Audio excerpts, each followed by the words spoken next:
এসো হে তরুণ, সত্যের পথে, একটি ইসলামিক মিডিয়া। মসজিদে আমরা আল্লাহর জন্য সিয়াম পালন করি, আমরা আল্লাহর জন্য হজ পালন করি, আমরা আল্লাহর জন্য দান সদকা করি, আমরা আল্লাহর জন্য সালাত আদায় করি। মসজিদে, মাঠে ঘাটে যেখানে ওয়াক্ত হয়, আপনার ফকির মিসকিন মসজিদ মাদ্রাসা যেখানে হোক না কেন দান সদকা করি আল্লাহর জন্য। আর এই সালাতটা অর্থাৎ সিজদাটা যদি, রুকুটা যদি আপনি এই আল্লাহকে বাদ দিয়ে মাজারে গিয়ে যদি আপনি দেন, তাহলে এটা হয়ে যাবে কি? এটা হবে শিরক। কি হবে? এটা শিরক হয়ে যাবে। আমি আমার এই দুচক্ষু দিয়ে নিজেই দেখেছি বেশ কিছু জায়গাতে।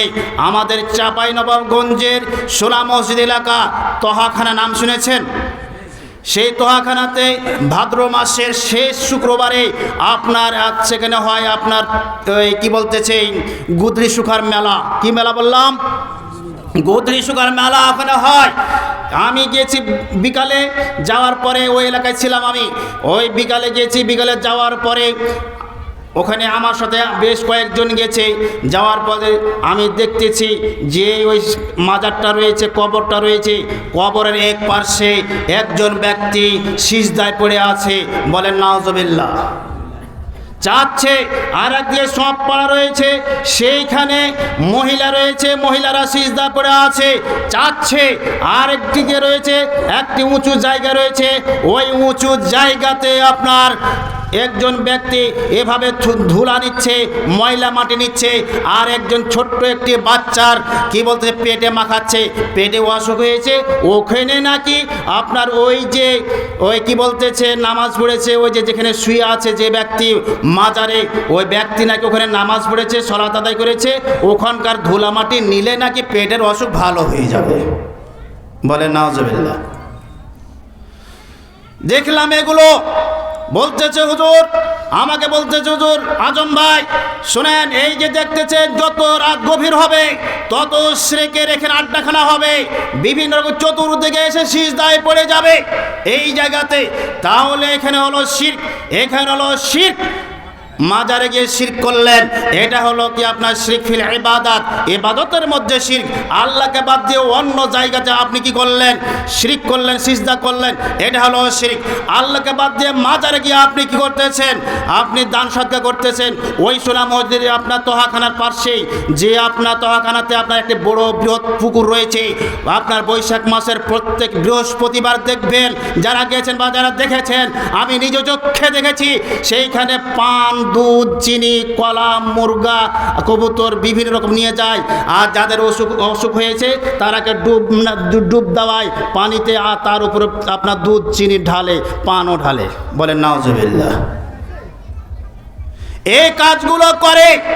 ওইখানে মুরগি আপনার কবুতর ছেড়ে দেয়, ডুবিয়ে দেয়, দিয়ে ছেড়ে দেয়। আবার আর এক শ্রেণীর মানুষ রয়েছে, তারা ধরার জন্য ব্যস্ত হয়ে যায়।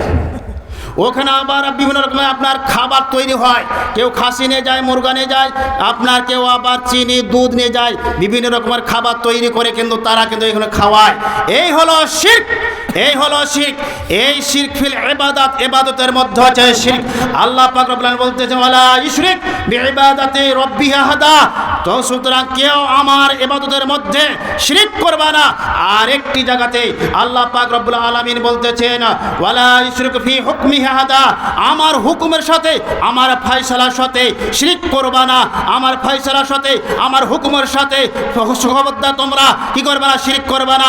আমি যা ফয়সালা দিয়ে রেখেছি, ওই কোরআন অনুযায়ী, আমি যা নাজিল করে অবতীর্ণ করেছি, ওই কোরআন অনুযায়ী তোমরা ফয়সালা করবা তোমাদের মধ্যে। আল্লাহ পাক রব্বুল আলামিন বলে দিয়েছেন। সুতরাং এর পরিবর্তে আমি যা ফয়সালা দিয়ে রেখেছি, এই ফয়সালা অন্য কারো উপর যদি অর্পণ করো, তাহলে এটা হবে শিরক, এটা হবে শিরক। বলেন নাউজুবিল্লাহ। শিরক। আমি একজন বিচারক বানালাম, একজন মেম্বার বানালাম, একজন চেয়ারম্যান বানালাম, একজন এমপি বানালাম, একজন মন্ত্রী বানালাম, একজন আমি ম্যাজিস্ট্রেট বানালাম, জজ বানালাম, আপনার একজন অমুক বানালাম। এই দেখেন, এরা কিন্তু আপনার কোরআন অনুযায়ী ফয়সালা করে না। করে নাকি? বলেন করে। আল্লাহ ফয়সালা দিয়ে রেখেছেন। আল্লাহ পাক রব্বুল আলামিন ফয়সালা দিয়ে রেখেছেন। কি ফয়সালা দিয়ে রেখেছেন?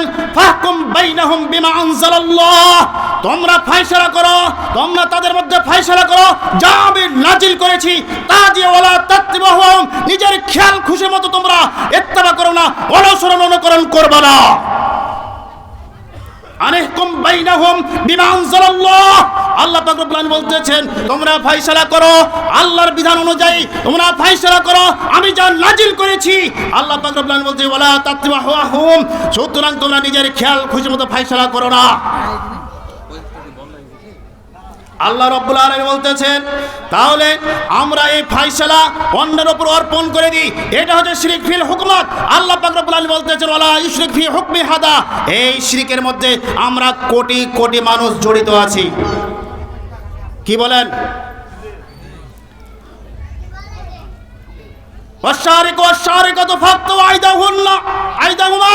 সুতরাং আল্লাহ পাক রব্বুল আলামিন বলতেছেন চোর চুরি করলে পুরুষ হোক মহিলা হোক হাত কেটে দাও, আছে না নাই? একজন জেনা বিবাহিত যদি হয় তাহলে তাকে চতুর্দিক থেকে পাথর মেরে দুনিয়া থেকে শেষ করে দাও। কার ফয়সালা? আল্লাহর ফয়সালা। অবিবাহিতা হলে তাকে 100 ব্যত্রাঘাত করে তাকে দেশান্তর করো, কার ফয়সালা? মদ পান করলে, আপনার নেশাদ্রব্য পান করলে তাকে 80 ব্যত্রাঘাত করো, কার ফয়সালা?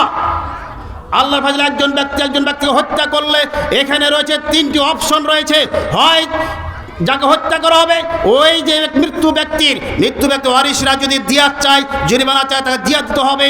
আর সেই ব্যক্তিকে যদি না হত্যা করেছে, আমার ভাইকে, আমার পিতাকে, আমার খালুকে, আমার অমুককে হত্যা করেছে, হত্যার বদলে হত্যা। আর যদি এটা না হয়, যদি বলে কি যে ওয়ারিশরা মাফ করে দেবে, তাহলে মাফ হয়ে যাবে। বুঝতে পেরেছেন? কিন্তু এখন ফয়সালা হয় কি দিয়ে বলেন? তওয়াগুতি পদ্ধতি দিয়ে। কি দিয়ে? তওয়াগুতি পদ্ধতি দিয়ে।